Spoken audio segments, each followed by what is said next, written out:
If New York elects that Zohran Mamdani guy, good luck. New York will be turned into a mosque. He seemed like such a walking contradiction to me. Exactly. Because he talks the language of the far left when it comes to things like abortion, sex, homosexuality, which are anathema to most Muslims. He's doing that, and at the same time, Exactly. is he a practicing Muslim? In Islam, they have a teaching called Taqiyya. Taqiyya is where you're allowed to lie for the sake of spreading Islam. When I look at Zohran Mamdani going in the street, acting like an American kind of one day and then acting like a Muslim one day, eating with his hand one day and then wearing a suit like he's westernized, I look at this guy and I'm like, I think he's practicing Taqiyya. Muhammad commands you can lie for the sake of spreading Islam. Zohran Mamdani, when he says, I love the trans community, I want to fund them, he's either practicing Taqiyya because under Islam, transgenders and homosexuals must be executed, or he's not a Muslim. One of them. And I would love for him to be very clear. Or is he a cafeteria Muslim? They talk about like cafeteria Catholics where they say, I'm a Catholic. And it's like, well, you go to mass, but you don't live the teachings of the faith. But you think that your suspicion, based on your experience living in Egypt and growing up in Egypt, is that it's something more sinister than that. It's either he's a very lukewarm or not a Muslim at all, or he's practicing Taqiyya. If he is practicing Taqiyya and New York votes this guy in, good luck. New York will be turned into a mosque. People will be praying in the street. And it's happening right now, by the way. New York is already, the Muslims are praying loud and proud in the streets. If he is practicing Taqiyya, you need to vote this guy out. I think either way, we should vote him out. 100%. Vote him out. All right. Walking contradiction is what they say. But is he?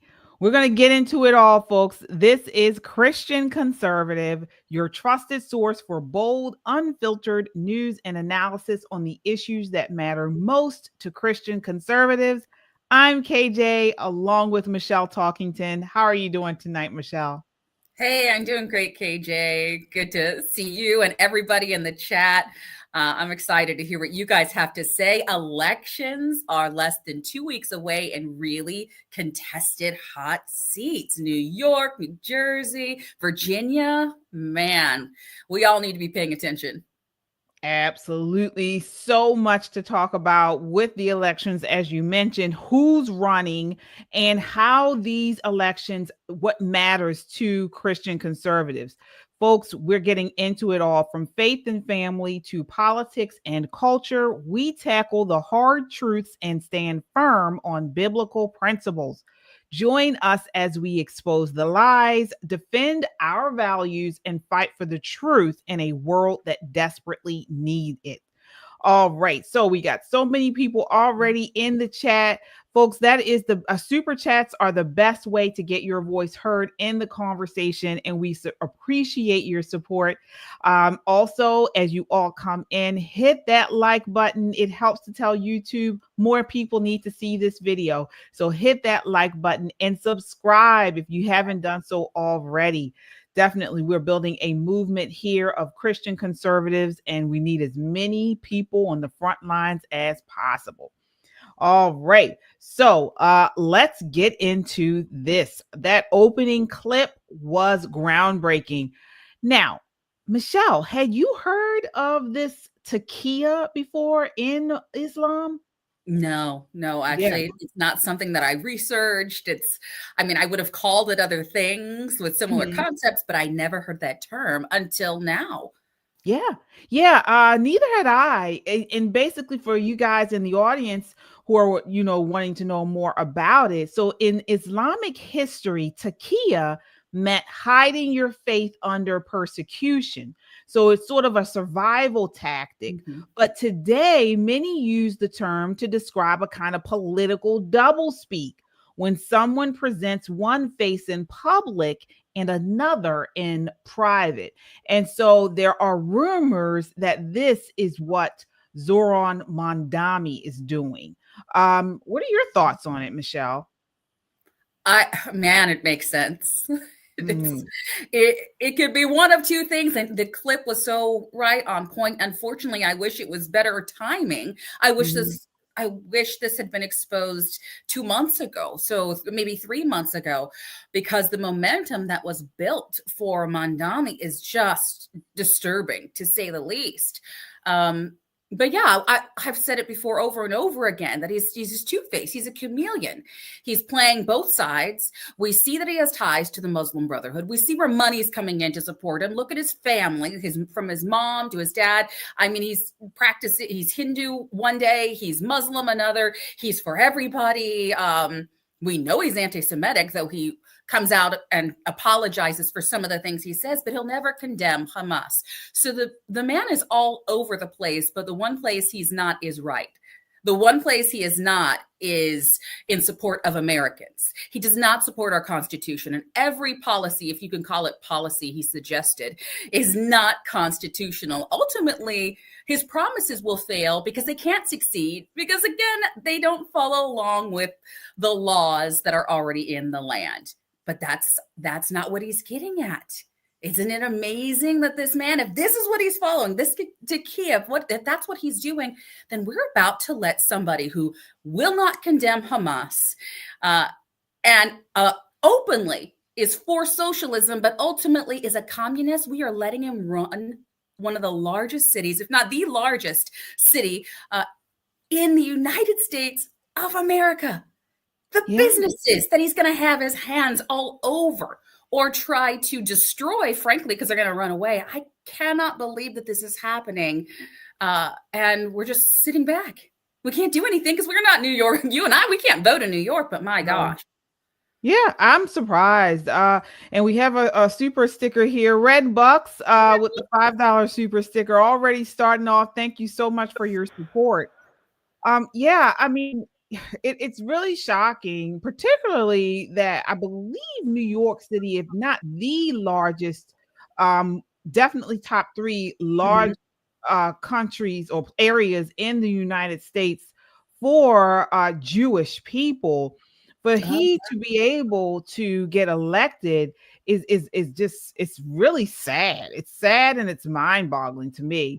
But now, Islamic scholars, or I should say mainstream Islamic scholars, they sort of have a different take on this Taqiyya. So they reject the expanded meaning of it, emphasizing that Taqiyya historically referred only to life and death circumstances. So it's not a license for dishonesty, what mainstream Islamic scholars are saying.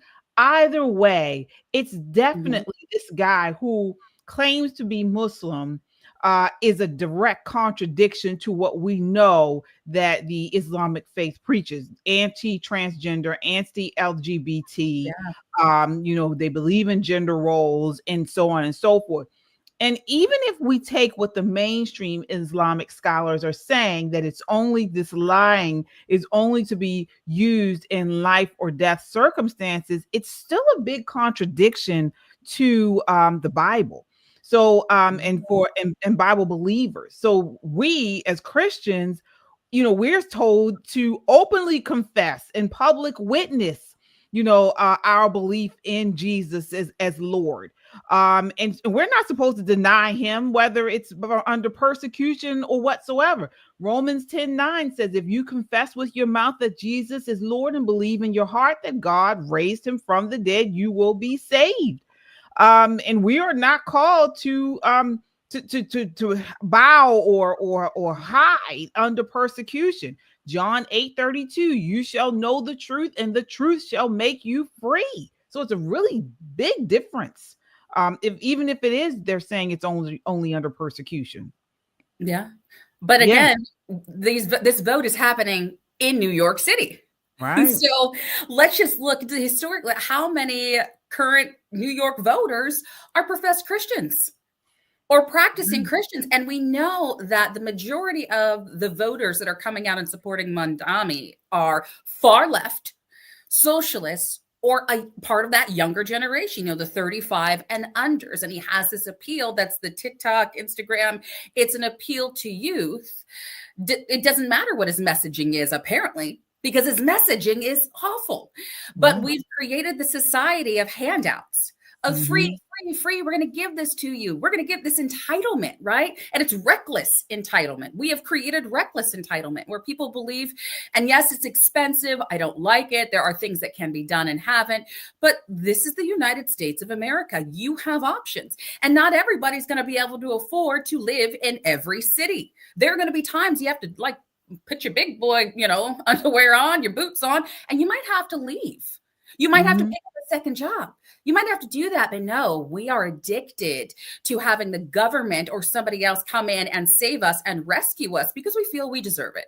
So you've got young people who, you're right, we can't afford a lot of things. I've got 6 kids and 2 of them are adults right now. They cannot be on their own or they're struggling because of the housing market, because everything's expensive in Maryland. We get it. That does not mean that you bring somebody in who openly says, I'm going to rob from the rich and give to the poor. And he's not even giving to the really poor, and he's not poor himself. He's a fake Robin Hood, Robin Hood. He's a poser whose parents have money. And he's never had to work a hard job. He's never going to understand it. It's just dangerous territory. But there's not enough of people of faith that are pushing back in this race. And there's definitely not enough who are going to be voting. That's the major problem. It's the voters. Right. We have a super chatter here. Kung Fu CJ with the $5 super chat says, to God be the glory. Ladies, hello, my church family. Hello. Thank you so much, Kung Fu CJ, for your continued support. We really appreciate you. All right. I totally agree, Michelle. And, this guy, whether he says one thing today, we know that his roots are thoroughly planted in communism. This is a take from his dad, slamming America. This is clip 4. Take a look. America is the genesis of what we call settler colonialism. And the American model was exported all around the world. Abraham Lincoln generalized the solution of reservations. They herded American Indians into separate territories. For the Nazis, this was the inspiration. Hitler realized 2 things. One, that genocide was doable. It is possible to do genocide. That's what Hitler realized. Second thing Hitler realized is that you don't have to have a common citizenship. You can differentiate between people. The Nuremberg laws were patterned after American laws. Anyway, the US put Indians in reservations. The US invented the model. Wow. All right. So a lot to unpack there. Michelle, what are your first reaction or response to what he said? I mean, apart from being upset, I'm just upset that he's even, this is just speaking for itself. I really wish that, again, all of this stuff was exposed sooner. He is wrong. Hitler did not say, let me just go over and study the United States. Right. That. Let me go back and see what Abraham Lincoln did. I don't think that was on his mind at the time. So he's just drawing parallels where he thinks that he can find them. And if he can find that where maybe Hitler wrote that, so be it. Okay. If he can find that, I'd love to see the evidence. But that's an interesting way to tie in the United States. And again, to call us wicked and being a root of evil, it goes back to yada, yada, yada for me. What makes me angry is that it's in our face. Mm-hmm. They are in our face saying we openly don't like you. And here he is. And by the way, my son's going to be running one of your most important cities in this nation that we don't like. Right. Right. It makes zero sense. And let's talk about history, okay? Because he just went through a distorted a historical context. First of all, we know that the Declaration of Independence begins with an affirmation of God-given rights, life, liberty, and the pursuit of happiness. Yes, yeah. So that alone, that little phrase alone refutes the notion of genocide as a national principle. Now, we all know America is not perfect and its founding was imperfect, but the ideals written into the DNA were life affirming. The belief that human beings are created equal and endowed by their creator with inalienable rights. This stuff matters. And so for him to go off saying this, it's not a accurate historical record. It really isn't. No, and you know what's really pathetic about this that people were listening to and they like to believe it because, we've bought into this America bad nonsense is the fact that he's talking about a nation that's going to celebrate 250 years next year. We're talking about a baby nation. Even if we go back and we yell and scream 400 years of slavery compared to Islam, and it surpassed our years of slavery by hundreds and hundreds. I mean, come on. Let's go back and see what Islam did. We've talked about the Crusades here on this podcast multiple times. So you want to go back, there's plenty of Muslim nations that we can discuss. And we can go back even before that and talk about nations that tried and accomplished the exact same thing. And this is happening in other nations as we speak. So it's just laughable, but it shows the lack of understanding and the lack of history that we have. And we know what God says, that my people, what do? They perish for lack of knowledge. And it's not just the lack of knowledge of God, but the lack of knowledge of your own history, the lack of knowledge of what has happened in the world time and time again. And the word also says there is no new thing under the sun. There are patterns that happen. This is just another pattern. But again, it's in your face. He's in your face. And he essentially, that's why I'm just stunned that he's telling us we are stupid. We don't know our history. We're also evil. And again, by the way, my son's going to be leading your land to its doom, to its ultimate destruction.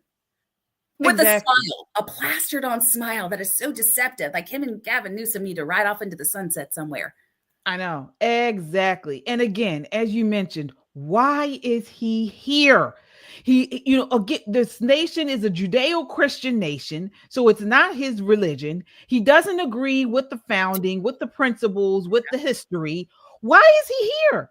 It's clear he's here to somehow take advantage, to use our principles, our laws against us. Okay. And so this is why we, as God-fearing Christian conservatives, people who love this country, need to stand up against this. Now, I want to make it clear. No honest person denies that there have been grave sins in America's past. Slavery, segregation, the mistreatment of Native Americans. But the mark of a moral nation is not perfection, it's repentance. This is what we know as Bible believers. It's repentance and correction. And we fought for that. We fought for civil rights. We fought for it. Abolitionists like the great Frederick Douglass. And Christians stood hand in hand in the battlefields. Many lost their lives fighting for equality. So where does this guy get off calling us a genocidal nation? No, we can't let that go. We can't. So No, and they need our downfall again because we're a capitalist nation. Capitalist nations are dangerous. Right. Capitalism is dangerous because it allows people to actually create and build and think for themselves, right? Most capitalists and those who love free enterprise, they want to come up with something new. They want to be able to practice whatever religion they want. So we have a nation that's kind of structured around not only our First Amendment, right? Freedom of speech. We get to practice whatever religion we want, which is great. Of course, we here, Christian conservative, believe in Christianity. We're going to hold to that. But here in the United States, you can come over. You could be Muslim. You could be radical in your mindset. Go for it. But what you can't do is force us to agree with you. You can't force us to believe what you believe. You can't force us into communism. So this is what they're doing. They're sneaking it in. They're not forcing us to. They're sneaking it in. They're building this platform one person at a time. And they're coming in all shapes, sizes, and colors, but they're coming with that same smile, that same serpent's tongue that is lying and deceiving. And they're using, unfortunately, the left. They come and they go after a group that is easily fooled, easily deceived. And that's why I think it's important for like this podcast, what we're saying, the one that we saw before, it's important that we speak out. because this is deception. And it's not even well disguised. His disguise is horrible. Did you see him? If you saw him in the last debate, please tell us what you think. And if you did not, I encourage you to go back and watch it, because unfortunately, Cuomo, who I do not agree with, was right. He's never had a job. He's never had to really ultimately work for anything. Even in his political positions, he's done nothing. He is a pawn. He is a pawn, and if we're not careful, we are setting ourselves up for checkmate. Right. You're absolutely right, Michelle. We have a super chatter here. Kung Fu CJ says, Abe Lincoln said the only way America will be conquered is from within. Yes. Absolutely. And he's so right. And that has been the communist agenda for many, many decades. They have been trying to infiltrate the United States from within. And unfortunately, it looks like they have done that. And not only that, but they have been trying to delegitimize our institutions. They've been trying to get us as Americans to lose trust in our institutions. And when it's all a psychological warfare. This is what it is. You know, and a spiritual attack. You got to go. We talk about it biblically here. It's a spiritual attack as well, designed to make the next generation hate their country. This is what it is.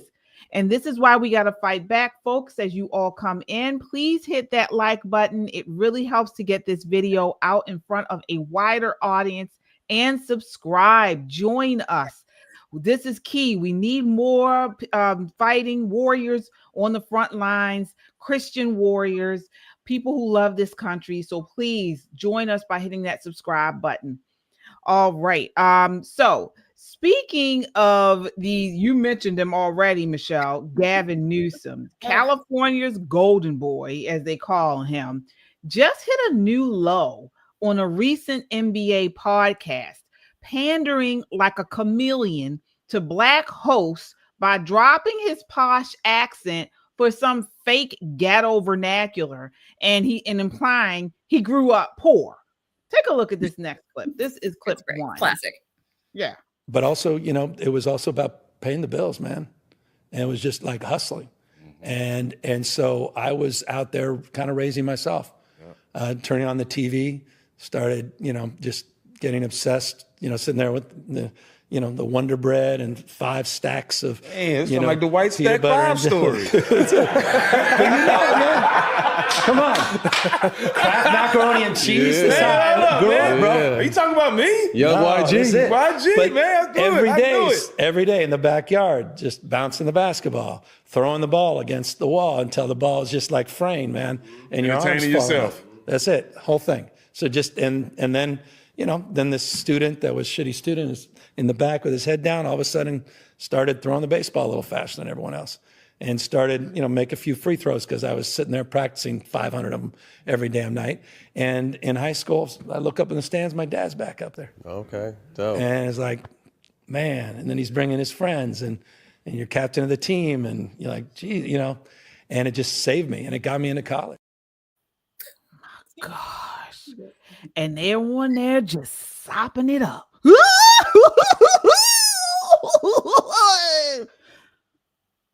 Lies. Michelle. I wish I raised myself the way he raised himself and cried into my silk and satin pillows. He wouldn't know what it was to raise himself. And the fact that he was throwing, at one point I was laughing. I was like, is this gang signs? Because he's throwing the ball up against what's he throwing up gang signs? And y'all, I'm from California, so Riverside County, Southern California. Please, Gavin, please. And he had to bring up basketball. He could have said anything. No. Most likely, he was probably playing polo for all we know. But he had to bring up there was basketball. He's out there with the basket and just throwing it over and over. Stacks. Y'all, stacks of Wonder Bread. Who does that? I didn't even do that, and we were poor. We did not put stacks and stacks of Wonder Bread together, though we may have had a syrup sandwich. Some people know what that is, but no. Well, they had to cut the part of the interview where he said in one hand he was throwing basketballs, while in the other he was eating a bucket of fried chicken with a bowl of watermelon underneath of him. Oh my gosh.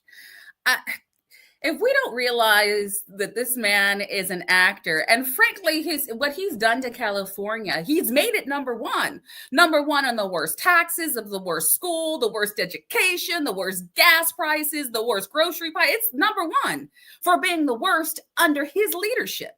Like number one for the most people leaving and running away. Number one for the most businesses fleeing. So yeah, Gavin's number one. He's a superstar. He can destroy one of the wealthiest states in the United States of America in 4 years, guys. He's talented. So that's what I'm worried about. And you have those, like you said, those clowns in that touch just buying into it, just laughing with him. Oh yeah, you sound like us. No, since when? No. Since when? And no follow-up questions, nothing, to say, hey man, what are you talking about? You grew up pretty well off. And he did. So he implied he had humble beginnings, but he grew up in luxury. His dad was a judge. He's got family ties to the Getty oil fortune. He attended elite schools.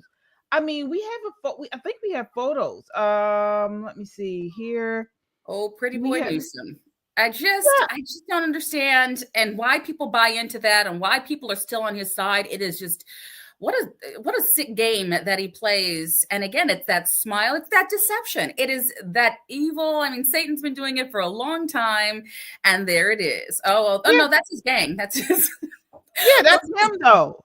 That's him in the 90s. He looks really poor, guys. I mean, that guy, wow. I don't know how he's able to he looks frail. He looks so gaunt. He looks just hand-me-downs. And the guys next to him, woo, they look like those guys look like they were straight out of what do you call it? Fat Albert's.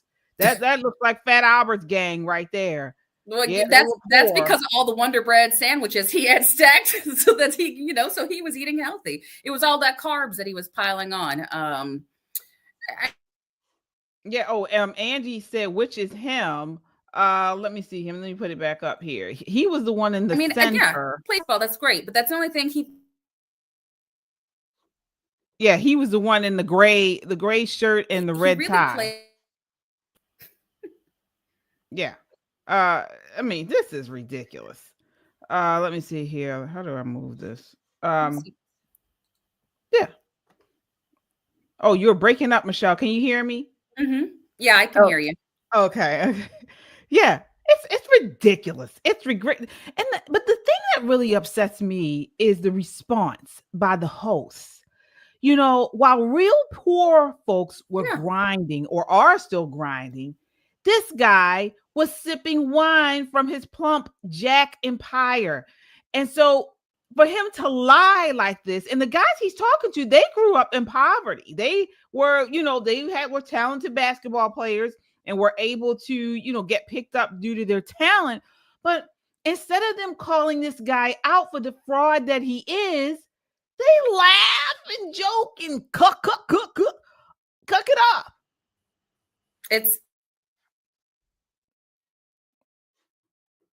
I think we is that my connection? Oh, you're frozen, Michelle. Yeah, I think we're having some technical difficulties here, but we do have a super chatter. Let me get that super chatter. All right, so let's see here. We got a super sticker from Gloria Beards Lee. Thank you so much for your $10 super chat. We appreciate you. All right. Let me see here. I think, all right, Michelle has a technical difficulty. She'll be right back. Yes, but I mean, and they just continue to just laugh and just, continue to encourage this guy to lie. And it's really frustrating. It really is. But this is the Democrat playbook. This is what they do. They go on to these urban audiences, these urban shows, and instead of talking about their policies and their agenda, they feel as though they have to provide this, cosplay and come on and try to sort of misrepresent themselves. And the reason why they do that is because These communities do not demand solutions from them. They do not hold them accountable. And so this is why we can continue to get people like Gavin Newsom, doing this thing where he's the poor guy. I think Michelle's back. Michelle, hey, can you hear me? Yes, I can hear you. Okay. Sometimes, guys, in this office, we get thunderstorms and stuff shuts out, but I'm glad I'm back in. No, yes, so am I. You didn't miss much. We were just again talking about why are leftists and Democrats like Gavin Newsom able to do this, to go on here and lie about their background, to go on and push this fake vernacular, this fake talking, fake talk and hand jobs and stuff, trying to sort of, I guess, play like, intimidate, not intimidate, but imitate the black people. Why is this working? Or is it working? Well, it's working. Kamala was out there, Right. washing collard greens in her bathtub. Right. So it works. But let's just be honest. Democrats have gotten away with lying for a very long time about anything. It's anything and they need the black vote. They need the poor vote. They need any subgroup that they want to categorize, they need that. And so they're going to blend in as best they can. And there's just not going to be enough media to push back on it. So they're going to allow it to happen.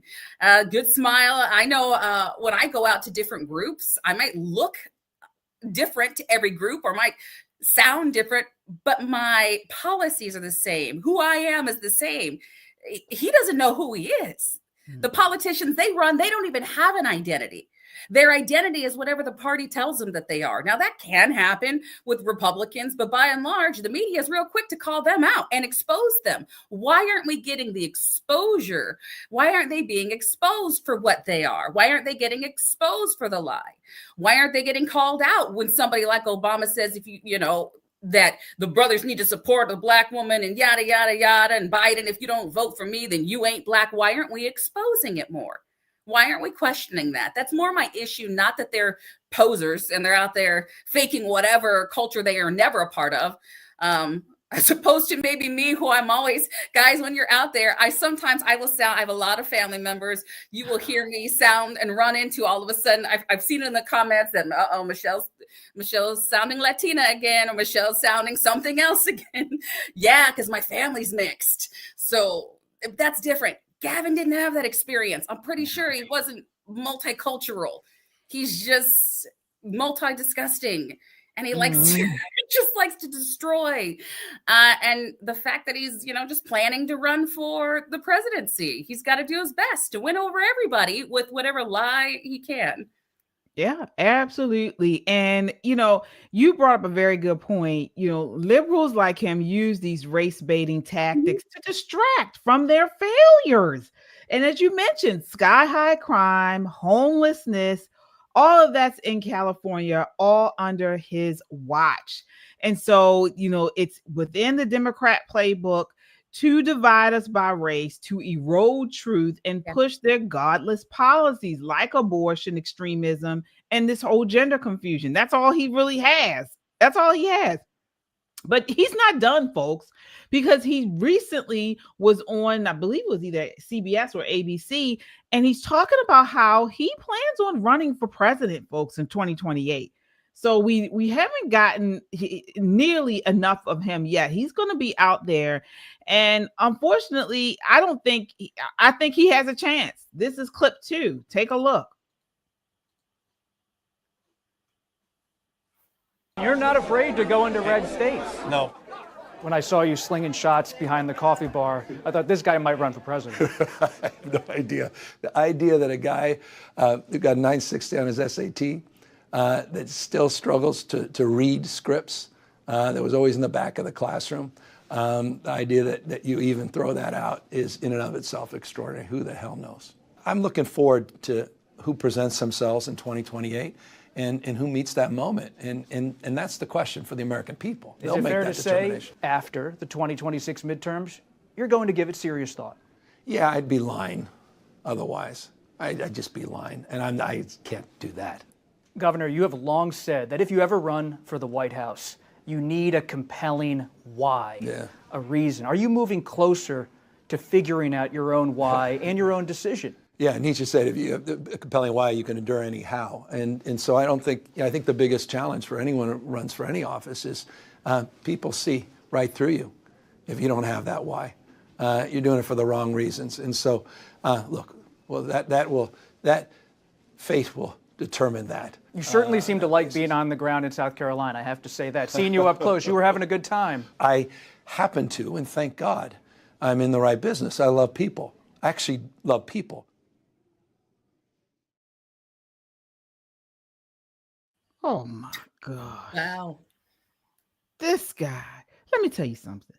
If he's eyeing the White House in 2028, his strategy is going to be fool minorities, fool the black folk, while taxing Christians to fund his radicalism. That's what it's going to be about.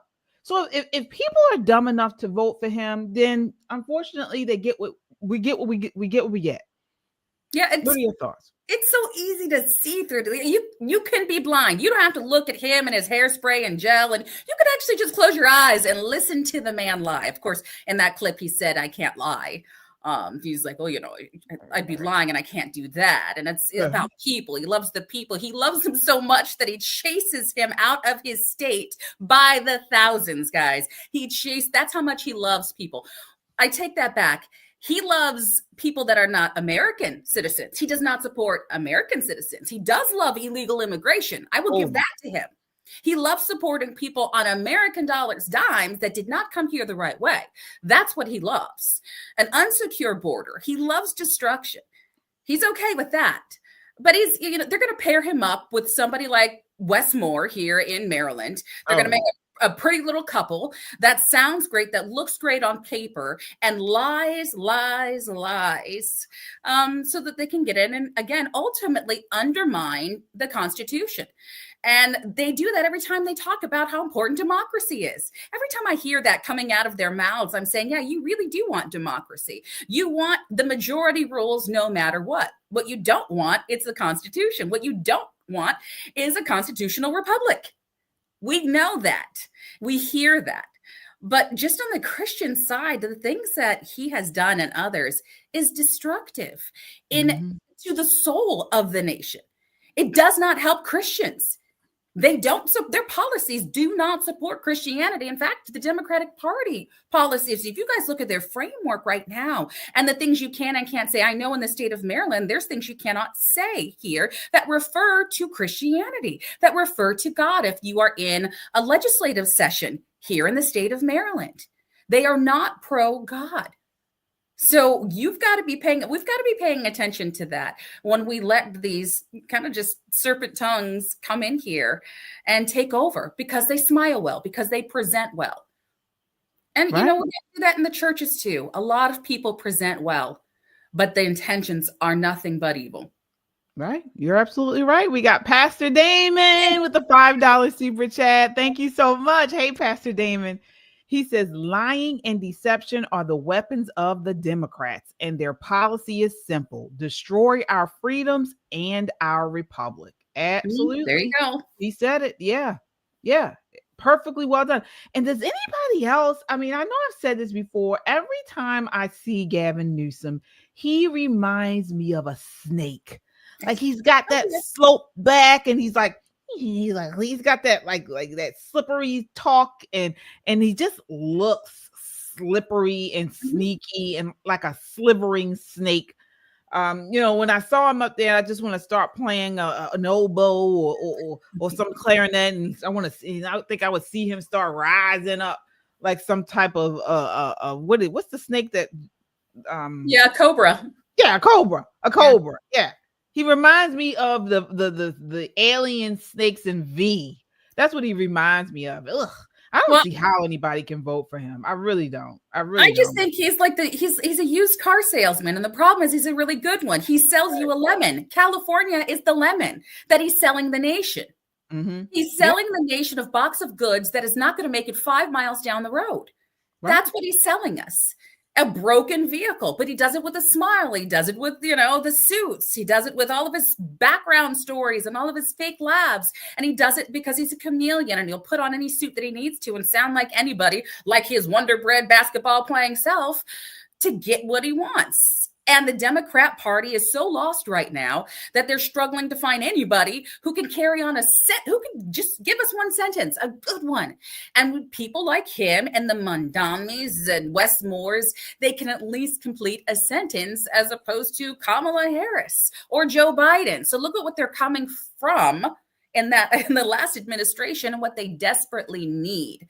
And that's just the political side. That's not even talking about the spiritual side, because they won't even stand firm in their own faith when they proclaim it.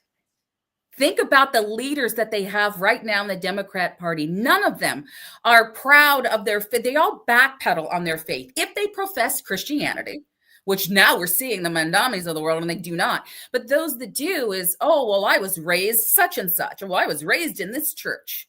Not, I am a Christian, or I believe in Jesus Christ. I believe that he's my Lord and Savior. You will never hear them say that. You will talk about what religion or what church their parents took them to, or where they were baptized, or what their kids are getting ready to do, but never professing their faith. Watch for that as a Christian.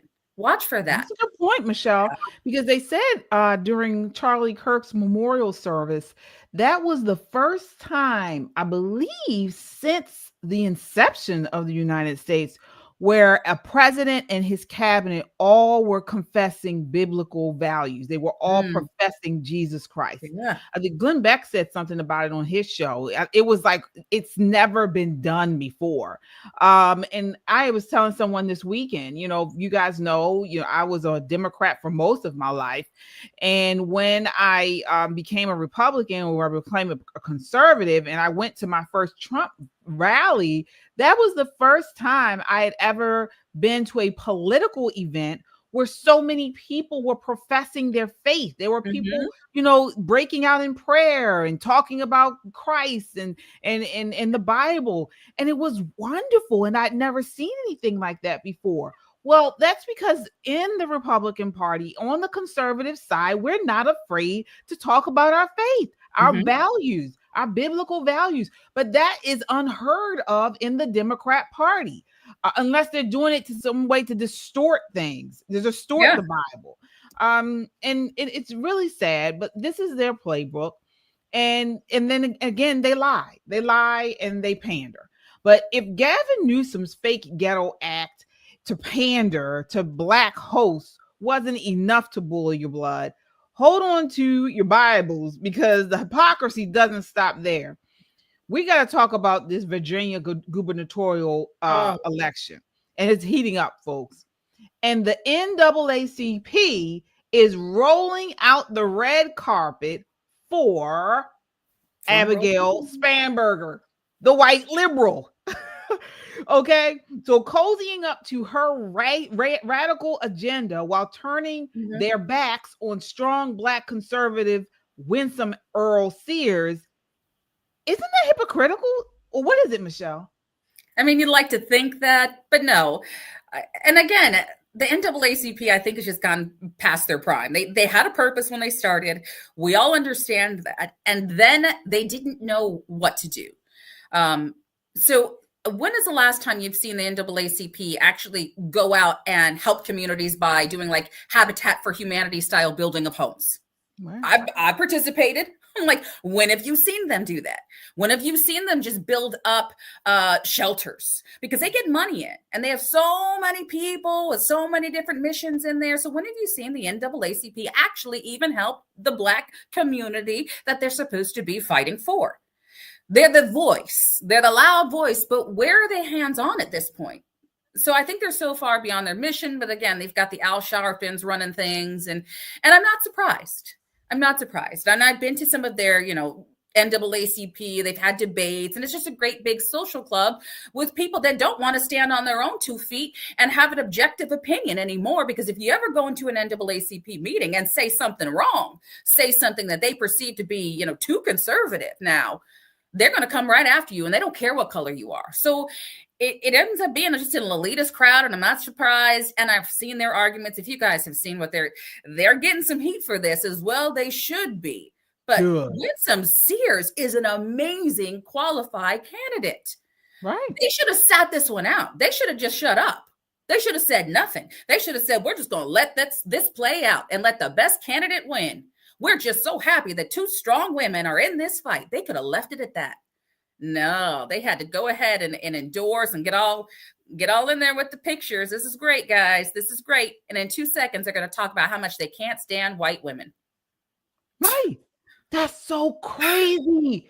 Here you have a historical moment. Now, again, I am actually not advocating for supporting someone based off of their race. However, that is the main component of the NAACP. Every time you hear someone from there talking about something, it's black this, black that, national advancement of colored people is the name. And so they always talk about, they want to support black people. Well, here you have a historic moment for, a possibility of the first black governor of a state, right? I think she would be the first black female governor. And they're supporting her opposition. They're supporting her opposition, folks. I mean, if a civil rights organization claims to uplift historically disadvantaged communities, but appears to side with candidates and policies that reflect those that don't reflect those community values, isn't that inconsistent? This is crazy. But they've been inconsistent for a long time. Right. Let's just be honest. They've been inconsistent for a very long time. And like I said, the Jesse Jacksons, the Al Sharptons of the world, everybody gets up there on their pulpit and they want to fight like it's the 1950s, 1940s, 1960s. Again, and it just isn't. And it's a shame that they even got in this the way that they're doing, because it is for making historical change, but they've lost it. They've lost it in the same group that was all in for Kamala Harris for the same reason, not because of her merit, not because of her qualifications, because again, she couldn't care. Her word salads were phenomenal. You couldn't understand anything she was saying. And she wasn't ultimately going to advance anything that could be considered pro-Black community. I mean, apart from government handouts, that's the only thing she had to offer, and not even the understanding of how to do it. But here we have Winsome Sears, who actually has policies that are ready to continue to grow Virginia's economy, to continue to help people. And they don't want her because, like you and I know, KJ, being conservatives, me being Republican female candidate, I'm not the right Black. I'm not the right one. Right. I don't sound right because I don't fall in line. It's okay until we have one disagreement. It's okay until I don't go along to get along. And I'm not going to. I'm just not, and neither is she. If you know anything about Winsome, she is not going to go along just to get along. That's not happening with her. I think she's too strong of a candidate, and she's going to do phenomenal things. But how sad is this? This is just sad. It says more about the NAACP. This is all we need to know, folks. Yeah, and I was debating someone about this over the weekend. We're going to post this on Poppin' Politics. But, I was talking to a friend who, is, I would probably I would say he's a Black supremacist. He believes in, having, Black people owning their own stuff, having their own communities, supporting one another.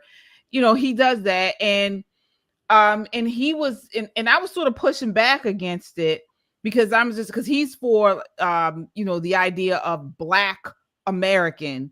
And so I was like, well, why can't we just be Americans? And we were, having a heated debate, but friendly and respectful debate about that.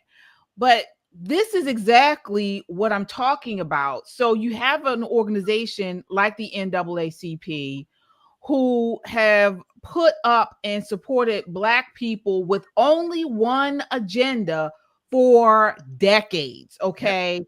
They are behind, the outcomes in cities all over America.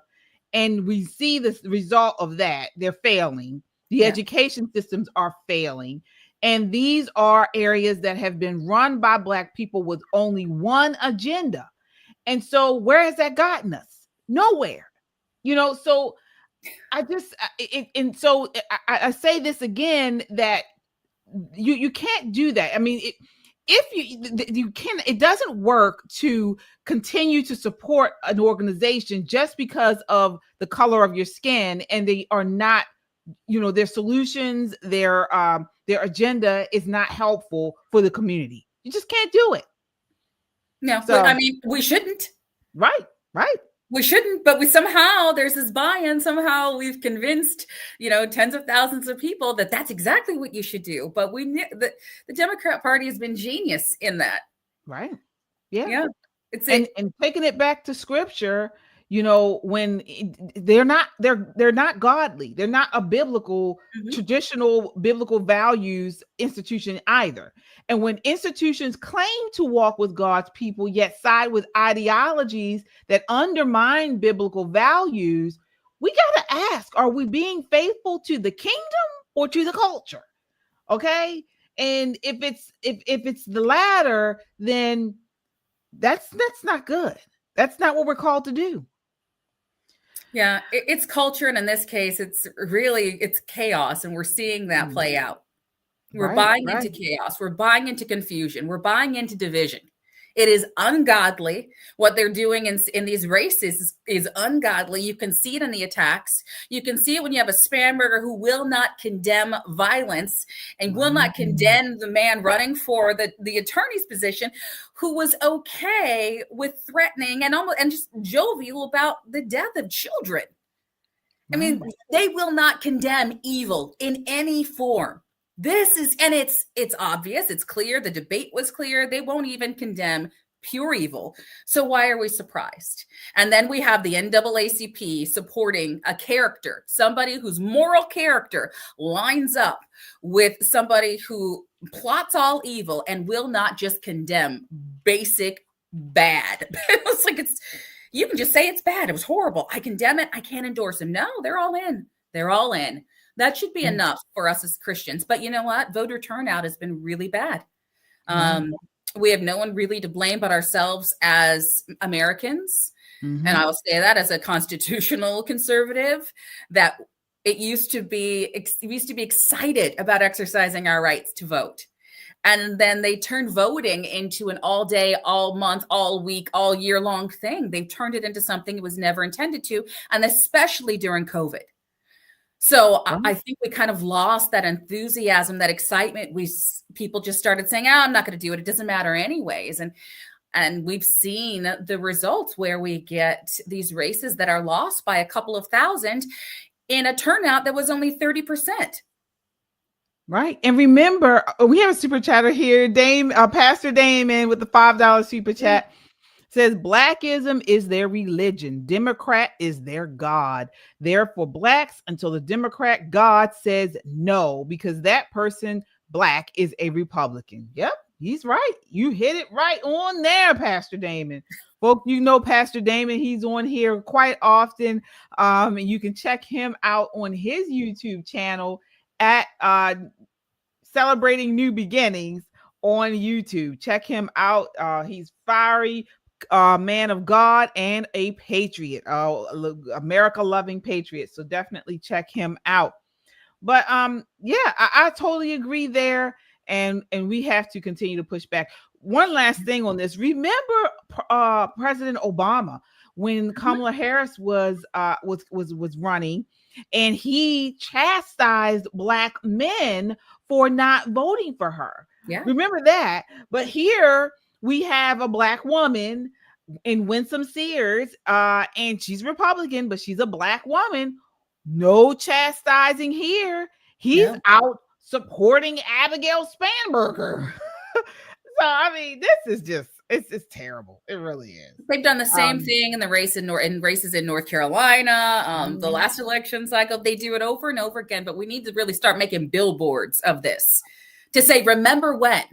Right. So this is that. Remember when the NAACP supported the most liberal woman that they could and fought against the woman that really stood for godliness, that stood for the Constitution, that fought in our military, the best version of it. She is the ultimate American. And they're fighting not only against her, but they're fighting against it and using race. Wow. We need to remember that when the time comes to continue to vote, when it's our chance in our states. Let that be a lesson to all of us. Don't be fooled. And Satan is great at fooling us over and over again. And there are a lot of people that want to be fooled. And that's what we're seeing. Tons of people that want to be fooled. And that's unfortunate, but that's happening. End times coming, I'm serious. I don't care when the end comes, but when it comes, so many will be deceived. So all we're seeing right now is glimpses of how easy it is to be deceived by the masses, how easy it is for somebody who professes one thing to be another. A whole organization who professes that their works are for one thing and then turns its back and does the opposite. You're so right, Michelle. Be warned. And speaking of that, talking about someone who professes one thing and does the total opposite, here, not only that, but also pushes policies that he claims are going to help our community, but they really don't, is the Chicago mayor, Mayor Johnson. Take a look at this clip. He's calling for a strike, a working people's strike against President Trump. This is clip 7. What would a successful strike look like to you? Well, first of all, if there was ever a time for working people to unite across our country, this is that time.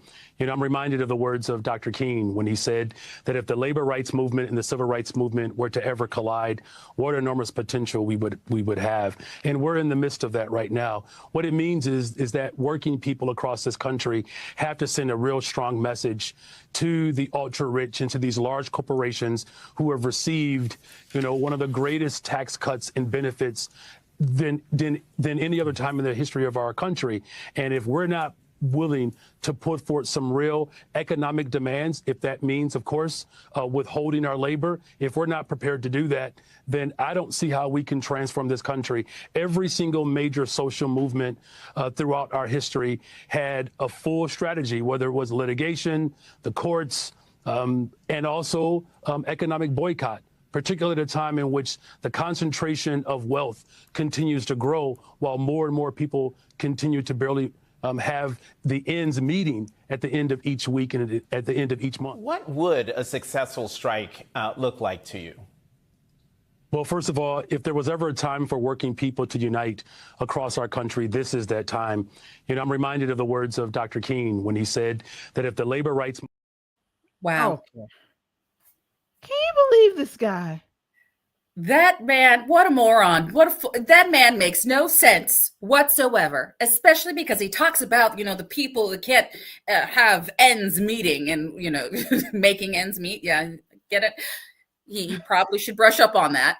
But he talks about that in the same breath, says we need a workman's strike so that they can't eat, so that they can't put food on the table. It may not be steak, but it's going to be, hamburger helpers. So you're telling them to stop working with the assumption that employers are going to keep them, with the assumption that there's this great big mass union of all working class people that can just leave their jobs until what? To what end? To what means? And he's so stupid because what he doesn't understand is he is trying to act like it's big businesses that are going to hurt. And do you understand the classification of a big business? Most businesses fall under small business, under 500 employees, which I also think is something that needs to be changed. But a lot of the businesses running these cities have 100 employees, maybe 200. And that would be considered for me a big business. I am a small business owner. Mm-hmm. So what's going to happen to those businesses? We're going to shutter. We won't even have a business to bring those people back to with his grand plans, his grandiose idea. But this is what happens when you put dumb people in office. He is a prime example. Just when we thought it couldn't get any worse for Chicago, he showed up, Mayor Brandon. Let's go, Brandon. He needs to be voted out. And what's interesting is he has this platform, but if you see any of the other reels, you'll see almost every single time he has some type of hearing or public speaking engagement, the people are actually against him. The people of Chicago can't stand him. And that's why they're out there and they're trying to turn Chicago red. He's just clearly uneducated in the field of economics. I don't know how he's in charge of anything right now. And what a foolish idea. How dare. Yeah. And here's another part, because we had another clip here that was the second half of that, where he's talking. Well, take a look here. I want you to see this. Just let me know if you can hear it. Oh.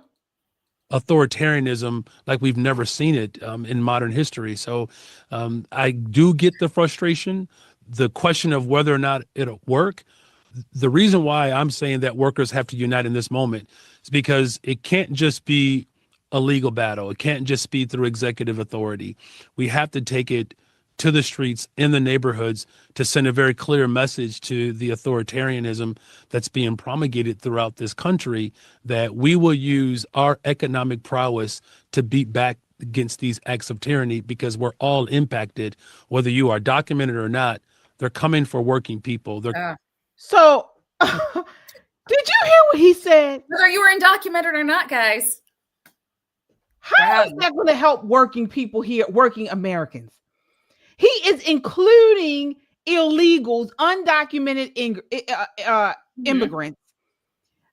This makes absolutely no sense when we know that undocumented workers negatively impact Black communities, which is most of Chicago. So his call for illegal immigrants to join is a direct slap in the face to Black Chicagoans, the very community he claims to represent. I couldn't believe he said that. Oh, Chicago, you better rise up, because did he say like economic prowess? Did he actually put that phrase together and say walk away? Don't work, don't make money, don't bring a check home, don't eat, especially in a time like right now where we have a government shutdown. When he needs to work, what he should be speaking about is tell the senators to get their behinds back and vote to keep the economy going, to pay federal workers. That's what he needs to say. But no, don't work so we can fight back against authoritarianism. What? Who? If President Trump was authoritative in any way, shape, or form, he'd be out of a job, right? Because the reality is that under real communism, under real authoritarianism, they would come in and they would remove and dispose of the leadership that didn't get along, the leadership that didn't agree. So they would make sure that all of this was squashed. So that's just proves that we're not under any kind of authoritarian nation. It's just silly. It's laughable. But the way that he speaks makes me think that somebody's telling him, I really need you to do this. You need to go out there. Like whoever got him his position is pulling strings behind him and telling him, this is what you need to say. This is what you have to do. He's a puppet. He's a plant. He's a puppet. I mean, but I hope people are listening to him and do your research, folks. You know, illegal immigration drives down wages for low-income workers. Okay? Studies have shown this time and time again. Take a look at the Center for Immigration Studies and economists. They continue to say that massive illegal immigration reduces job opportunities and suppresses wages in industries where Black Americans are heavily represented. And he's sitting here saying we're supposed to join ranks with these people. It makes exactly no sense. But you know why? Because this is the communist power play. This is what he's doing. That burned me when I heard that. And he's talking out of two sides of his mouth, because he's saying join forces with the working immigrants, because it doesn't matter if you're legal or illegal, and then stop working. Join forces and then stop. We want you to come all out there and then stop working, so that all of our businesses can look like the rest of Chicago with boarded up windows, so they can look like the ghetto of Chicago. They just make everything look boarded up, because that's ultimately what's going to happen. And then you want to see the rich get richer. The only businesses that are going to be able to survive are those multi-billion-dollar businesses. They're the only ones that are going to be able to set up shop, and they're not afraid of him, not one bit. Right.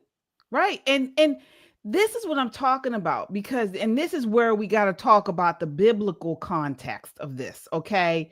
So this guy is out here. He's asking people to strike, not work. He's also including illegals in the mix.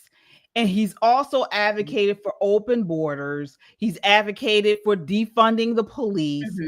All of this is lawlessness. Okay. It's lawlessness, and it leads to chaos. And the Bible teaches us that the worker deserves his wages, but also teaches law, order, and justice. And there's a difference between righteous labor advocacy and lawless rebellion. And we know that God is not the author of confusion. That is in 1 Corinthians. But this is, or that I should say, is exactly what Marxism breeds. And this guy is a straight up Marxist. They put out confusion, envy, and destruction. He's inviting illegal immigrants to join uprisings against lawful government, against ICE agents who are just out there doing their jobs. It's stirring up chaos. No, he's right there. That's what they want. They need this. They want their own little civil war. They're hoping that it happens. But he was a socialist candidate, and we knew that from the beginning. People were calling him out and saying, this man is even more progressive than, was it Lori Lightfoot, than the other mayor before him. We talked about that, and they voted him in anyway. Same thing that's happening in New York. They knew what they were getting. They voted for it. They cheered him on. He made it worse. And somehow he's still in charge, and they still have to suffer through. And really, unfortunately, I would hope that Chicago would make better choices in the future. But what we've seen for the last 50 years in these deep blue cities is they continue to just change the face of the same bad politician. The same bad policy, the same socialist, the same person who says we're going to take from the wealthy, we're going to make them, pay their fair share and give it to you. And the handouts never get to that community. In fact, what this guy does is he deliberately takes all of that and he gives it to non-citizens. So the Black community, they get, double and triple time, kind of just screwed over, for lack of a better phrase.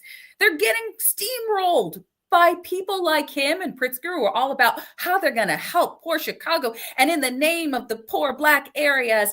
And then let me give all of these benefits to illegal immigrants. Right. And to our buddies. And the numbers don't lie, folks. No. The numbers don't lie. Chicago's unemployment rate among Black youth is already double the city average.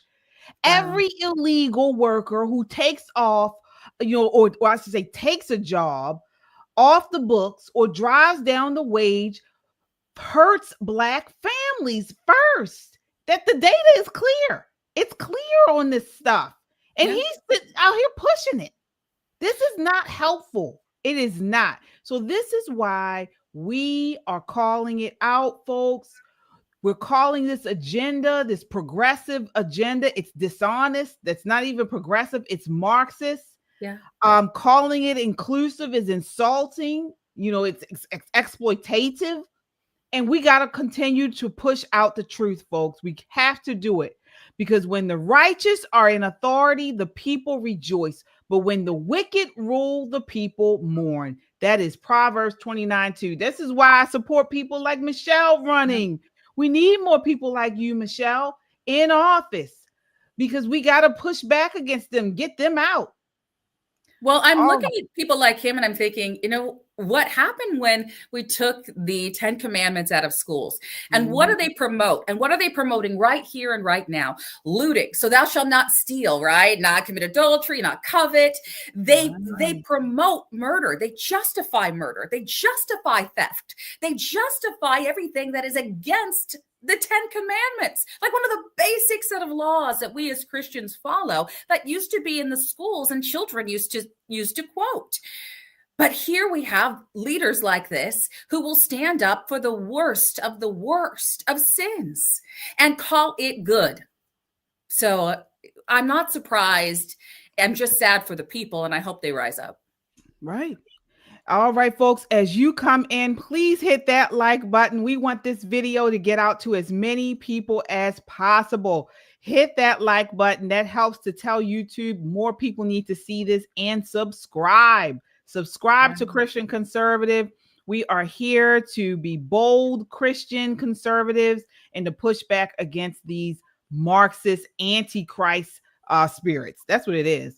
Yeah. And speaking, just as you mentioned, Michelle, speaking of these people who continue to take up for bad policies and misinformation and people who are not for us, we got to go to Karine Jean-Pierre, because she was the big mouthpiece for Biden, who definitely, his policies were not for us, not for this nation, not good for the nation at all.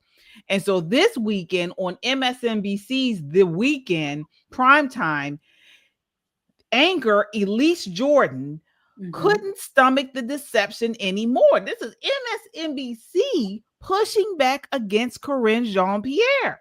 She straight up confronted her about her lies. Take a look here. This is clip 3. You were talking about the difference in being at the podium and then now in your personal capacity.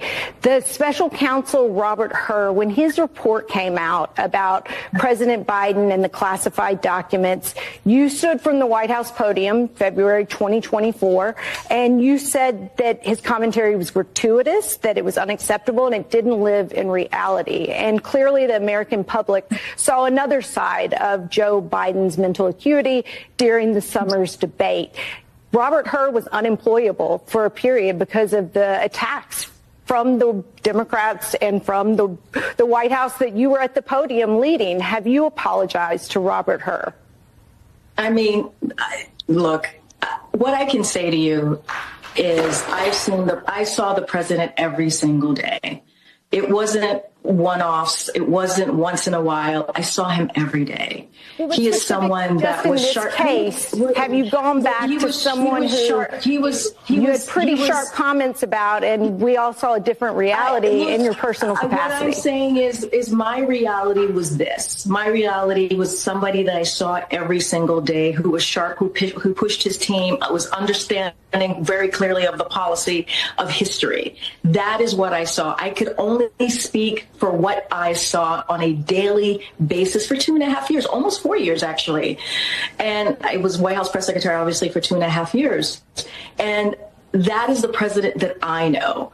Someone who woke up every day and was very zeroed in and focused on how to deliver for the American people. And that's what I'm speaking to, is what I saw every day. And look, there's not many people who can say, oh, you know, they saw that. They saw somebody every day like the president of the United States and was able to speak for him. I'm able to do that. I was his White House press secretary. I was called into the Oval Office on a daily basis. I traveled with him for 95% of the time. And so I'm speaking for myself here. I'm speaking for what I saw. And that was why I pushed back. That was why I pushed back. Well, you must be blind. Wow. She dug in, Michelle. What did you think of that exchange? Oh, that was fantastic for me. And I was really hoping, and I hope it continues to happen. She's got her, this is what I tell you guys, these book tours, you know that they're in it for they're going to write that book right away. And they go on these tours thinking everybody's going to eat it up, and she's getting eaten alive.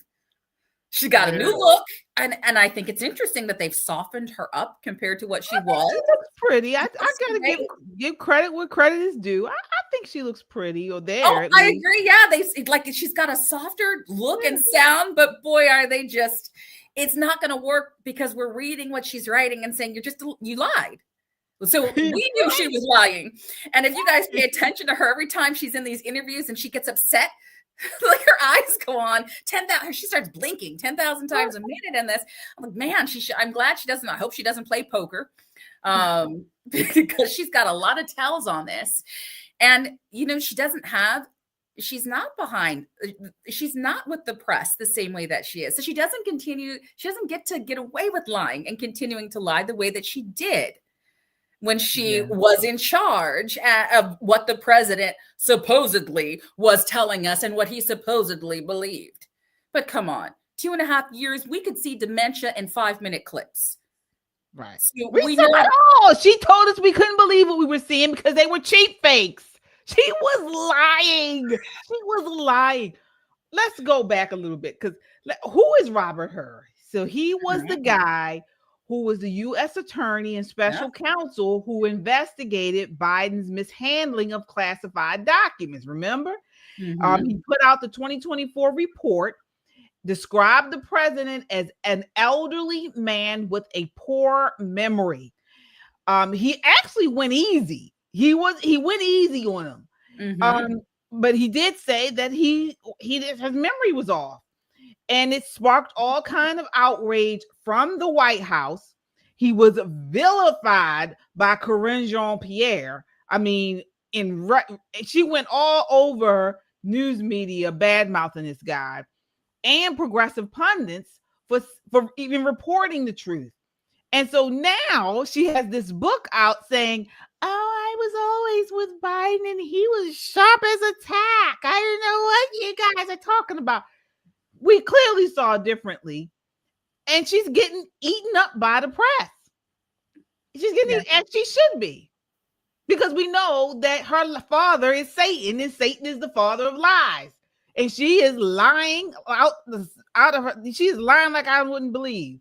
And so she needs to be called out, and I'm glad she is. Well, she was paid very well to lie. No, she was paid a hefty salary. That was her profession for 2.5 years. Says she was in charge, as press secretary. That was her job. So it's hard to turn away from the lies when you're in it so deep. And isn't Satan so good at that? You guys know when you tell a lie and you have to get bigger and bigger and bigger and so big that you don't know how to get back to the truth.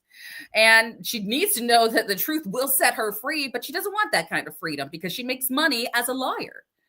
Right. And you don't have to like her and what he did. And frankly, I think he did a disservice to us because he should have gone further. He was being nice and he shouldn't have. He should have told people the truth. He should have said this man either has dementia or Parkinson's, like something is wrong and the people need to know.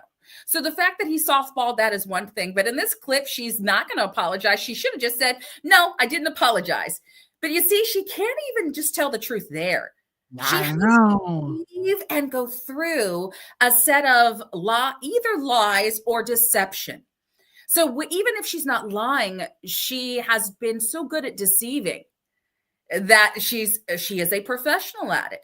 And this just isn't just set for politicians. This is not just politics. This is a perversion. This is something that has happened to all of us. This is something that has infiltrated the churches, that has infiltrated our schools, that has infiltrated politics, and is in our media. It is a perversion of the truth in either omission, by not coming out and saying what's really happening, or in deception.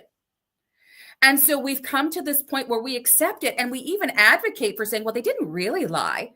Well, like Satan, did God really say not to eat of that fruit? Did he really? And this is what I see when I see this back and forth and how quickly she is to dodge. So again, her was bad, but she was awful, and she knows something is wrong. But again, there's too much money at stake. Too many people have been bought and sold, and we know Jill Biden is behind a lot of this. Oh yeah. Behind this. So that's my story, and I'm sticking to it. Is clearly her on this book tour, and let's see what happens to her sales. They're probably Michelle. not the same as Kamala Harris's. Yeah, you're right. You're right. And she is dodging. She is dodging like she dodges her girlfriend when her period is on. Okay. She is dodging. And this is why this stuff matters, because this is more than a debate. It's more than a cognitive debate. It's a question of national integrity. A government built on lies can't stand. And Proverbs tells us, or I believe it's Proverbs 12, says the Lord detests lying lips, but he delights in people who are trustworthy. Okay. And this is all part of the communist plan to make to sow seeds of chaos, to make us distrust our systems, our institutions. And so America will fall. And if America wants restoration, it starts with the truth. We got to get these liars out of government, no matter how uncomfortable it is. And we must continue to call them out. We got to do it. So, folks, as you come in, please hit that like button. And if you stand with us, if the lies are unraveling, if you believe that and the truth, God's truth is breaking through, join us, subscribe, because this is what we are all about. You know, Corinne Jean-Pierre, she's a mess. She really is. And you know what? But this is why we fight. It's not for a party. It's for the truth. It's for freedom and the soul of our nation. So please join us. Hit that like button and subscribe. All right. So final topic of the night, but it's actually one of my favorites because this may be a little controversial, but we got to talk about Ben Shapiro. So he was recently on a podcast with what's her name? Batya Ungar.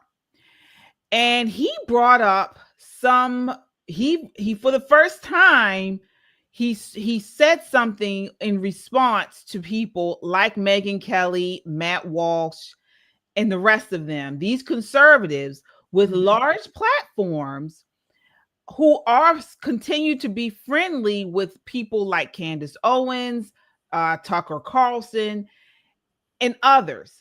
And basically, he said they can still be friendly with them, but vocalize their disagreements with morally corrupt arguments. So, you know, if they disagree with these people, they need to call them out anyhow, because their arguments are so outrageous that to just let them continue to push this type of rhetoric is dangerous. And I want to get you guys' thoughts on it. Take a look. This is clip 5. The vice president is very close with somebody who has been attacking you quite relentlessly for a few years now, Tucker Carlson. Speaking of Nazi insignia, Carlson has repeatedly hosted a historian who engages in World War II revision that, in my opinion, aims to portray the Nazis in a less villainous light, shall we say. Charlie Kirk and Megyn Kelly both talk about feeling pressured to cut ties with Carlson. What's your take on the vice president's friendship with Tucker Carlson? Is it significant?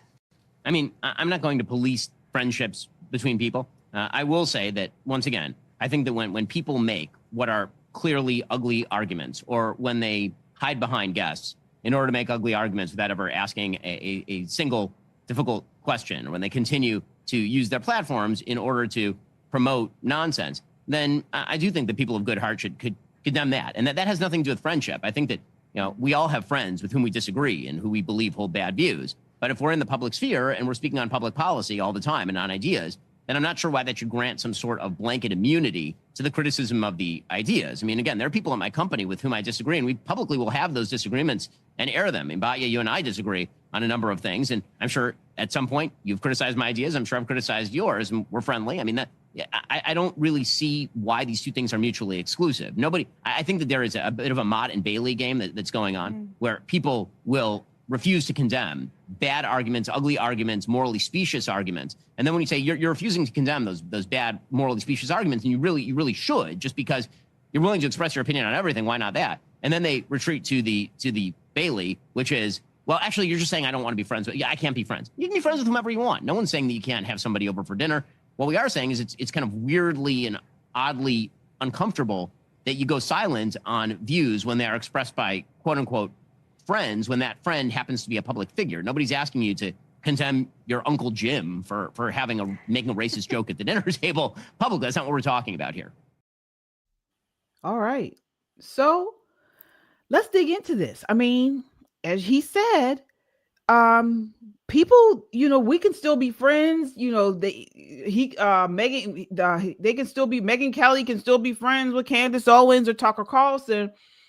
But to refuse to condemn their morally defunct arguments, that's an issue. And I want to ask you, Michelle, what do you think about this? And also, how is what they're doing any different than someone like Abigail Spanberger or failing to, you know, call out the Attorney General of Virginia for saying he thought it was okay to say the children of conservatives deserve to die. How is this any different?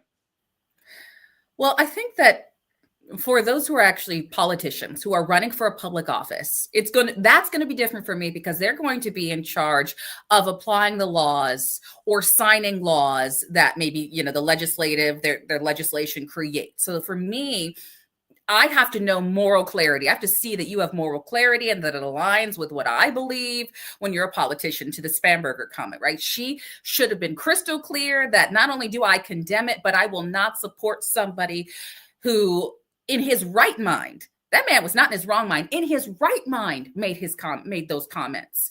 That just means he got caught and he is trying to backpedal. So now all of a sudden he wants to take it back. No, that to me, you take a stance and it better be right because you are claiming to be the best person to hold a political office that is going to represent a large population of people. So when it comes to politics, that's kind of where I stand. But for this, I think the waters are a little muddy, a little blurry, because we have set people again up on these pedestals. We've gotten followings of millions of people because they've come out maybe like us, like Christian conservative, just with clear, concise opinions that people are expecting. There's an expectation that I followed you, right? I thought we were on the same page, and then you went over here. You went so far to the other side. I don't think we're on the same page. Or I thought you and I agreed on all of these things, but your best friend is the total opposite. Are you going to call him out on being wrong? And that's what this clip kind of showed me. Are they going to call him out? He said, and he said, he was like, look, I'm not saying we can't continue to be friends. I can't have you over for dinner, but the stuff you're saying publicly on your extremely large platform is evil. This crap that they have been saying is evil. And before we would go any further, I want to take a look at some of this stuff. Mm-hmm. And friends in the chat, let us know what you think. Take a look at this next clip. This is clip 6. For my decision to platform Tucker, too bad, too fucking bad. I love him. We're friends. I don't think he's an anti-Semite at all. Don't listen to all of Tucker's shows. I don't listen to all your shows. I don't have that many hours in the broadcasting day. 17 hours a day. Yeah, seriously. So I raise my kids. Our shows are very anti-Semitic sometimes. I don't know. We have weak moments. Yeah, that's you too. But I don't really care. I think Tucker's a very important, valuable voice in the national conversation. I'm thrilled. Do you think Candace? I think Candace is apart from Tucker. I don't know her. I don't really know her that well. Although I will tell you, we recently had a very nice exchange before all this, and I was just reminded in my own head that Candace is a young mom of 3 young kids.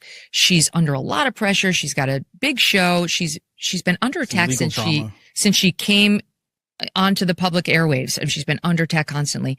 And it's my prerogative if I say to myself, that is not someone I wish to attack. The master of the universe.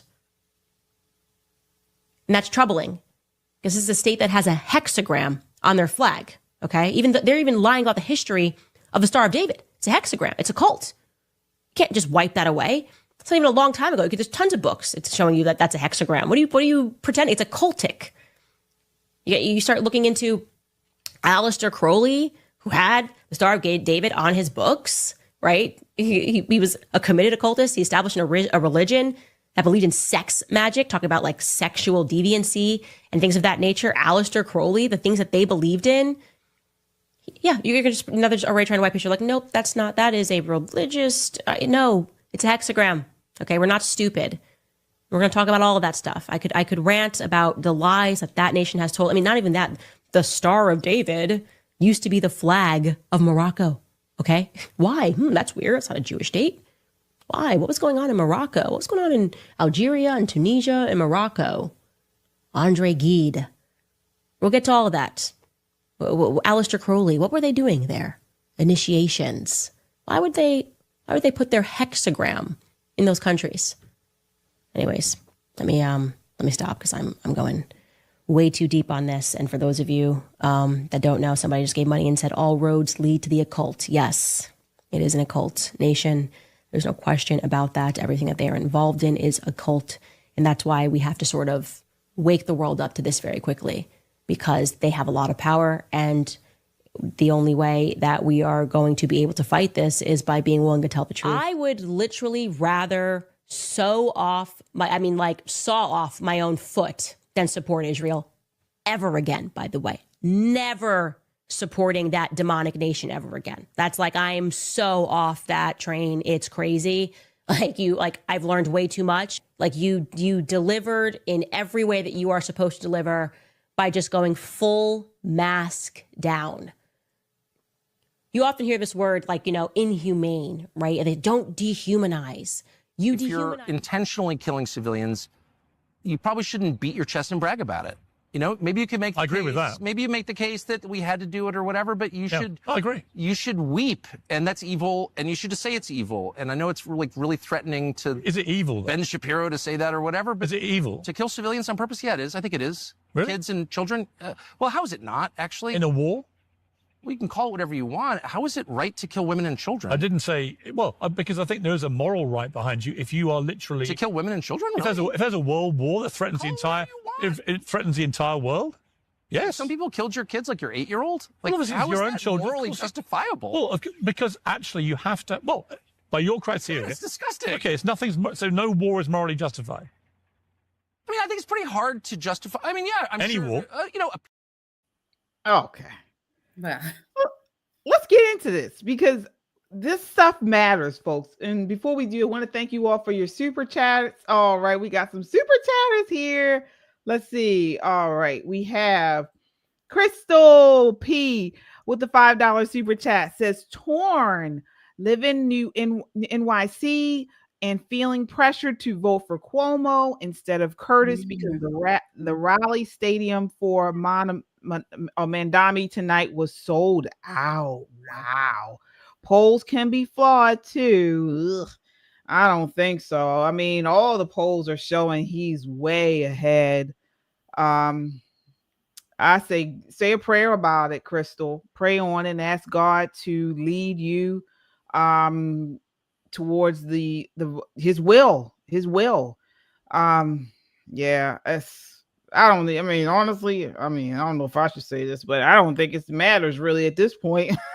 Yeah, either way, I think he's going to win. Michelle, what are your thoughts on that? I mean, I'm going to have to go. If this was just a 2-person race, then I would have thrown everything I had into the only person running against Mamdani. And the reality is Curtis was the best candidate policy-wise, but we know that, policy up against demonic entities is not winning out. And I'm not sure what could be done. Definitely pray about it. I loved Curtis as a candidate. Cuomo, it's like we're picking between the lesser of evils, and evil is evil. Unfortunately, I think this might be a dark period in time for New York. But I'm going to say thank you. Thank you, Crystal, for voting in the first place. And that's the problem. That if more people were voting, if Republicans were out there voting and people that were just voting on policy, Curtis Sliwa would be the one winning this race. Right. Or, somebody else. It just is unfortunate. Not a lot of people are voting. So I just appreciate you being in that race. Yeah. Running, just vote. Crystal says again, the problem is people know little about Islam. Yep. Yeah, but why? Because there are conservative pundits on our side, people on our side of the political aisle that are not talking about it. You got Tucker Carlson and Candace Owens rallying against Israel and everybody else when the number one persecutor of Christians in the world is radical Islam. Okay, and this is what we're talking about. This is what we are talking about. We started off that clip with Megyn Kelly talking about how, I can't talk. I just won't talk about Candace because she's a new mother of 4 children and she's been under attack. Okay, well, where is that reasoning when you were talking about Blake Lively when she was pregnant, Meghan Markle, who had just had a baby, and all these other women that you slam every other day? She has no qualms talking about them. Okay, and I'm a huge fan of Megyn Kelly. I've been a huge fan of hers, but I've kind of slowed off because her reasoning there was just bizarre to me. It was bizarre. Okay, And then Tucker Carlson, what did you think about what he said there about war? Well, I mean, he's wrong. I can't say how he's just beyond wrong. And he actually, demonstrates how many wars he's ever fought in net zero. And seeing the results of war is always going to be ugly. Seeing war is going to be ugly. And yes, women and children are going to die in war. Innocent people die in war all the time. That's why President Trump is doing what he can to stop all of the world's wars. I mean, this president has done tremendous things. So, Tucker, you're wrong. And that's where I think that this is the issue. You can say you're wrong or say, I just don't agree with you, or say you don't even have to tell it to your friend. What I don't like is that I don't need anybody to just be full on canceled. I would love for some of them to just walk off into the sunset, but I am a constitutionalist and I believe in the First Amendment, right? I believe in freedom of speech. I believe in freedom of stupidity. But when you are so stupid, like Mamdani, I don't think you should be voted into office. That's neither here nor there. In this particular clip, though, why not just say, hey, this is my friend and I don't agree with what he said, and then explain XYZ. I don't agree with this. I don't agree with that. And I think they're dead wrong on this issue. That's my friend, though. I love them. I'm going to be with them, pray for them, but we don't agree. That's all I expect out of these people that have huge platforms, because we said this before with Candace. We're not always going after and attacking her. We're saying, where is this? Who is coming and telling the truth? We're looking for people just to say, this is wrong. She is not right. You saw those clips and we went over those. Those were like in July. Those were in the summertime when she made those clips. And it was just ranting and raving. And she's become so anti-Semitic. It's hard to justify anything she says at this point. But where's the pushback? Where's anybody questioning it? And when you have such a huge platform and you're like tiptoeing around it, I'm going to question you. Unfortunately, I'm going to question why. And you can be a good friend and still say, my good friend was wrong. I can say my mom was wrong. I can say my sister is wrong. We don't agree at all. We are polar opposites when it comes to life in the womb. We just do not agree. And I think she's wrong. Right. And then on the Tucker Carlson clip, first of all, are we in agreement that Israel was actually targeting children and women? We know that Hamas used children, women, and things like that as shields, they would hide behind them, hospitals and everything. So Israel would have a hard time, bombing them and things like that. But I don't know about anything. I haven't read anything saying Israel actually targeted women and children in this war. On the contrary, they sent out leaflets telling people to get out. We're about to do this. We're about to do that. This is the whole reason why this thing took so long. If they wanted to, they could have just bombed the whole place and said, this is it. We're done. We're over. But no, they had to go through this warfare through these tunnels, these underground tunnels, and all this type of stuff, because they were trying to have as little casualties as possible. So I disagree with what he said there. Oh, I absolutely disagree. You're right, KJ. And Officer Tatum called him out on that. And you made the point about where is he getting this?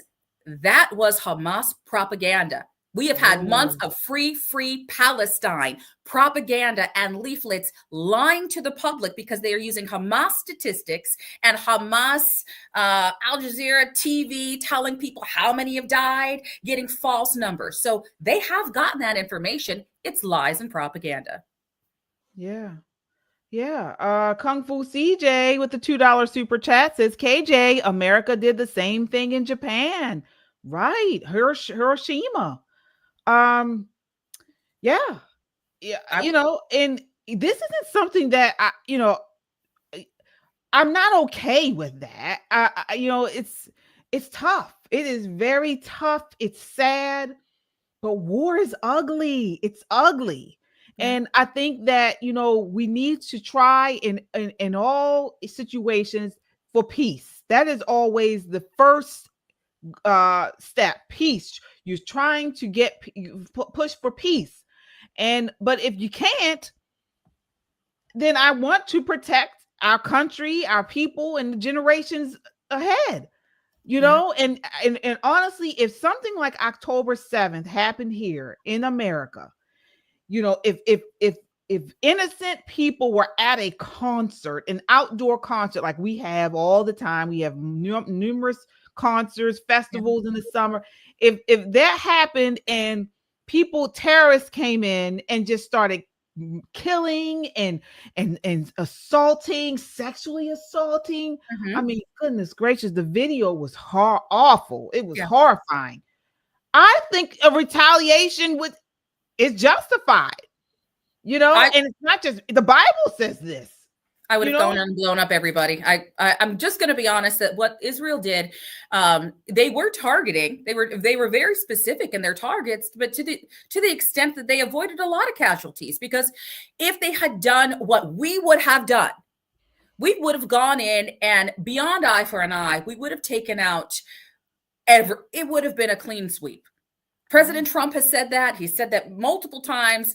That's why I said Officer Tatum had done an argument about, hey, he kind of, when he spoke out against what Candace and Tucker, everybody was coming out. He's like, no, if you did this to my daughters and I watched this and you videotaped it and you played it, I would have come in and not just killed the men. I would have destroyed everybody. Like Israel had the right to destroy everybody. That was beyond their 9/11. And instead, they were looking to these international people we were supposed to be the allies, and we were not. In that moment, we told them to hold back. We told them to stop.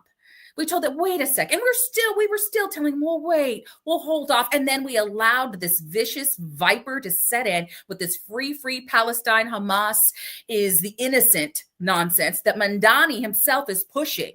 And that is what makes me upset about big, high-profile people not correcting their friends and saying, no, you're wrong for that. No, you're wrong. We don't agree on this in any way, shape, or form. Still love you. Like we said, love you like a brother, love you like a sister, love you like the Lord. But we are not going to agree. Right. And the Bible calls us to do it. The Bible calls us to do it. When you hear someone who is pushing lies, misinformation, you are to speak out against it in love, like you said. But to stay silent and then to say something, she's a new mom and she's under attack. Believe me, Candace Owens looks like she can take care of herself. Okay, she's no dainty damsel in distress. Okay. And believe me, Megyn Kelly has went after others that were far more, innocent, and she just ripped them. Okay, I mean, she ripped these women. So I honestly believe that some of these pundits are afraid of losing their audience. Oh, I agree. And that is behind this all of a sudden. I can't talk about my friends. It's dollar signs. Yeah. I won't talk about my friends to the calculator in the background. Well, maybe I'll say this. Right. Christian conservative, we're just going to say what we say, because you know what, ultimately, and what should be, is that we know where cometh our help. Our help comes from the Lord. I mean, we appreciate all of our chatters and our super chatters and all of our likes. And we ask you to share videos and content like this, because there should be more Christian conservatives speaking out. And the reason is so that when people with, larger platforms or higher profiles, from presidents to just podcasters to whatever, we can say, no, that is not the example of Christ. That is not how we should be living our lives. That is not what I want my children to look up to. That is just not the truth. Right, Michelle? And the Bible calls us to do it. Ephesians 5:11 have nothing to do with the fruitless deeds of darkness, but rather expose them. God doesn't call us to coexist with evil. He calls us to confront it, folks. And silence in the face of evil is sin. It is. Silence when others are oppressed or when evil prevails is moral cowardice. Again, Isaiah 5:20, woe to those who call evil good and good evil. When we refuse to speak truth, we allow this inversion of morality to thrive. And scripture says, woe to that generation. Every time Candace Owens goes on, look what she's doing. The good Lord, she's doing to Charlie Kirk's family and TPUSA. She's out here just trashing his legacy. She's out here just, she every week she's talking about, first she said it was the Jews, Israel was behind it. Then she said it was Trump. Then she says it was TPUSA. There was some big betrayal, she implied. This is terrible. What do you think is going to happen to a jury pool? She has a large audience. She's out here pushing these conspiracy theories and lies. We cannot let that stand. We cannot. I don't care if you're a friend, family, you preface it. Hey, I love her. She comes over here every Sunday for dinners. That's my sister. But what she is saying is wrong. And I will not let it prevail. I will not let it go out in the airwaves without pushing back against it with my platform. This is what we're called to do. You can't let that stand. We cannot. And if you, maybe you don't want to call, say why that what she's doing is wrong. Come back with the truth. Say, okay, she said this. This is why that's not true. Yeah, that's good. That's good, KJ. I like this. You don't have to be confrontational to speak truth. Right. You don't. And many of us understand that. And that's, KJ, you're on a roll with that one. I completely agree. No disagreement here. We're not telling her to disown anybody or disown her. We're just saying with what you have, with as many things as we've seen, we want consistency from who we look up to. And that's the reason why I kind of just stopped with Candace Owens. I'm like, no, I wanted consistency. And especially if you professed Christianity, where's your faith walk? Where are you walking? I should be able to see and understand that everything you're saying is coming through Christ, right? Are you Holy Spirit minded? Are you biblically minded? I want to hear that. I don't know about Megan. I don't know exactly how far she goes in her faith. But just to be consistent, you're right, KJ. She's gone after a lot of people for a lot of things. Just make it plain. This is my friend. I disagree. This is why. It could just be a counter. That I don't think this is happening, but we're not seeing that. And unfortunately, we're never going to see it from the left against their people. So it's an issue, but we need to start being honest with ourselves. And we've said that from here, not just politicians, not just podcasters. We've said it that people from the pulpit need to be telling the truth. So we're calling everything. We call a spade here on Christian Conservative. Yeah, folks. And I know it's hard. I do. I know it's hard. I've been in situations where I'm like, oh, should I say something? I don't know if I should do this. And I pray for us, you and I, Michelle, for all of our sisters and brothers who are podcasting, who are influencers, who are called by God to do this, that God continues to give us boldness, the boldness of David facing Goliath, the conviction of Daniel in the lion's den, and the unshakable faith of Esther, who said, if I perish, folks, because we're the last line. And when the world pressures us to compromise, remind us that truth is not negotiable. Help us speak it in love, in respect, but never in silence. Never silence. Never in fear, because fear is of the enemy. So that does it for us tonight, folks. We will be back on Thursday night at 9 p.m. Michelle, final thoughts for us before we close out. Well, I know Kung Fu CJ had a $2 super chat. Michelle, where can you find me? And for the congressional races, we kick things back off. It's talkington4congress.com. So you can find me there, Talkington for Congress. I'll put it on the screen in the future.